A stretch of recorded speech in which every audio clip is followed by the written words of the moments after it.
These rock albums are turning 10 years old in 2023. From scene classics to breakthrough moments, here are a handful of the key records that will be celebrating their first decade over the next 12 months.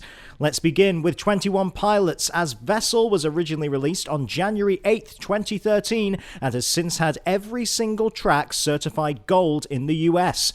Featuring the singles Holding On To You, Guns for Hands, House of Gold, and Car Radio, Tyler Joseph even cited it as inspiration for some more recent material from the band, likening writing the scaled and icy track Choker to working on that original album. Even though I was taking a familiar path, I was a different person. You know, I was in a different space.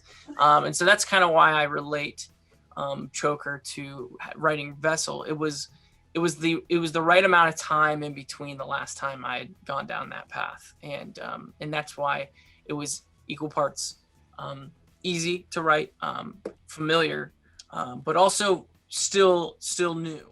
Next up, Paramore's self-titled fourth album will celebrate its 10th birthday in April. Having produced huge singles like Still Into You, it debuted at number 1 in the UK chart, and Ain't It Fun went on to take the Grammy Award for Best Rock Song, their first ever win at the ceremony.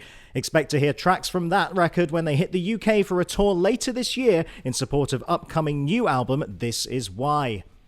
Bring Me the Horizon's Sempiternal also passes its first decade in April. It featured tracks like Shadow Moses, Sleepwalking, and Can You Feel My Heart, which found a whole new audience in recent years thanks to a popular remix over on TikTok.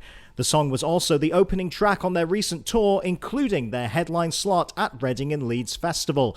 They will return to the UK for headlining duties in June at Download's 20-year celebration. Black Veil Bride's third album, Wretched and Divine, The Story of the Wild Ones, was released on January 8th, 2013, debuting at number 7 on the Billboard 200 chart. It was led by the single In the End, and frontman Andy Biersack told us about the writing process behind that song in this clip from the archive. In the end, it's kind of interesting. The song was written after the death of my grandfather, and it was inspired by my grandfather's death in many ways, and I was very close to him. And what's really interesting about it is it's totally wild. About, I don't know, maybe 3 months after the song was out, and it was my grandpa's song, you know, it's known in our family that song was inspired by his death and everything. And we found the eulogy that he had written for his father when he died. And this is, I was maybe a year old, or maybe it was a year before I was born. But there are sentences, like word for word, exact sentences that are in his eulogy for his father that are in the lyrics to In the End. And I'd never seen this before. And it was really freaky. It's word for word, almost the entire chorus is in this eulogy. And again, I'd never seen it before. So really odd and super significant to me, and a song that I know for my family means quite a bit. You know, every time we play it live, my grandmother loves to see videos of it being played around the world because, you know, it's the significance of him being involved. Fall Out Boy made their return from hiatus in 2013 with Save Rock and Roll, led by the single My Songs Know What You Did in the Dark, Light 'Em Up. It reached number 1 in the US and has since been certified platinum.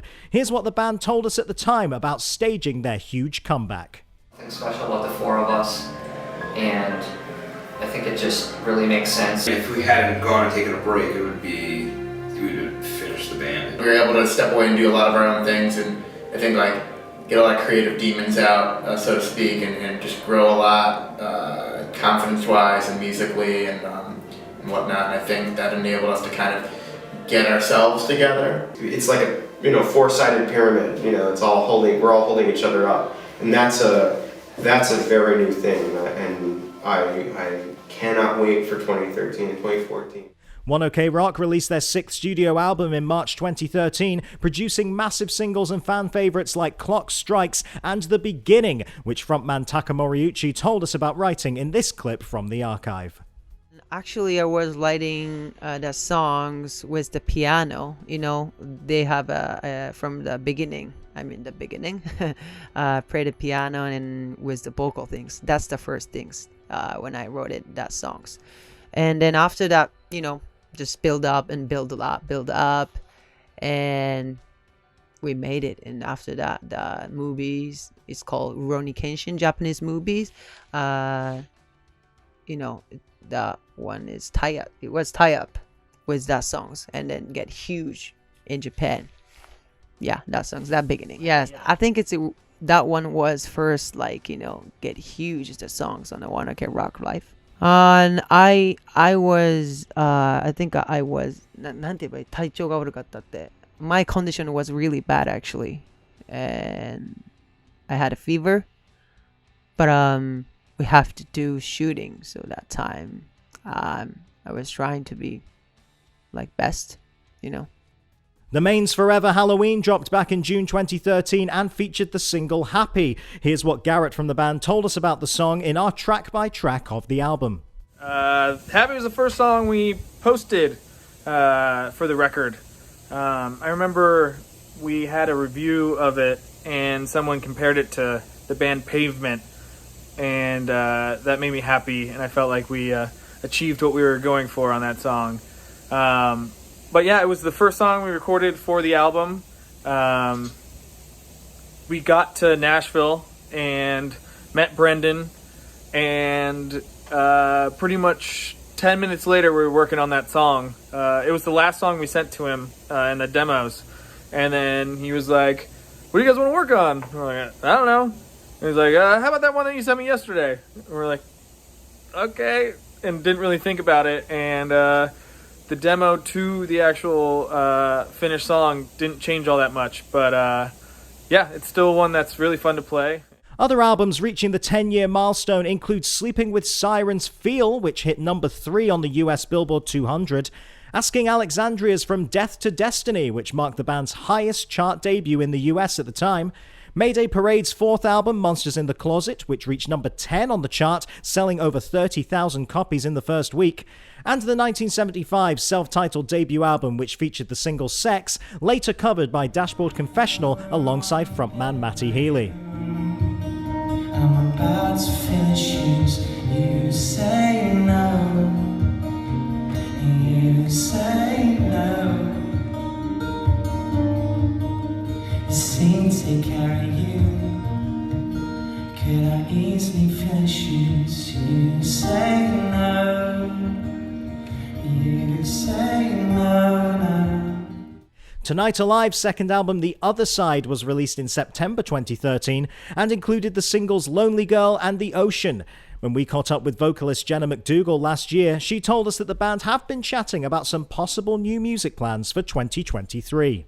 There were a lot of instances where we'd sort of set like, okay, in 6 months, let's come back and chat about this. And just sort of didn't feel like the right time. And like, interestingly, the week I went into the studio to start Heaven She, like the very first day was the day that Tonight Alive got on a phone call with our manager. And that was the day that we were like, I just couldn't believe the synchronicity of it. I thought, wow, something's happening. Something's beginning in that time. A Day to Remember's classic Common Courtesy also turns 10 this year and includes massive songs like Right Back at It Again and End of Me. AFI's 9th album, Burials, turns 10 in October. The album featured singles The Conductor and 17 Crimes, and frontman Davey Havok guided us track by track through the album in this clip from the Rock Sound Archive. The Conductor is a very lush layered cinematic song that has a very driving tension to it. When Jay brought the music, which was completed from front to back, I wanted to really further that feeling of tension with the melody that I was creating over it. I was really focused on that, and it's a very tragic track in its lyrical tone, and it's something that initially wasn't going to be for the Burials record, but in the end we were so happy with it. We really, actually, even early on, we decided that it was something that we should pursue for the record, and I think it's a very important moment. Finally, Panic at the Disco released 4th record Too Weird to Live, Too Rare to Die in October 2013. Led by the singles Miss Jackson and This Is Gospel, it reached number 2 in the US and has since been certified platinum. So that's a few of the rock albums turning a decade old in 2023. Let us know your own favourites down in the comments below. That's your Rock Sound News Update. I've been James Wilson Taylor. We will see you again soon.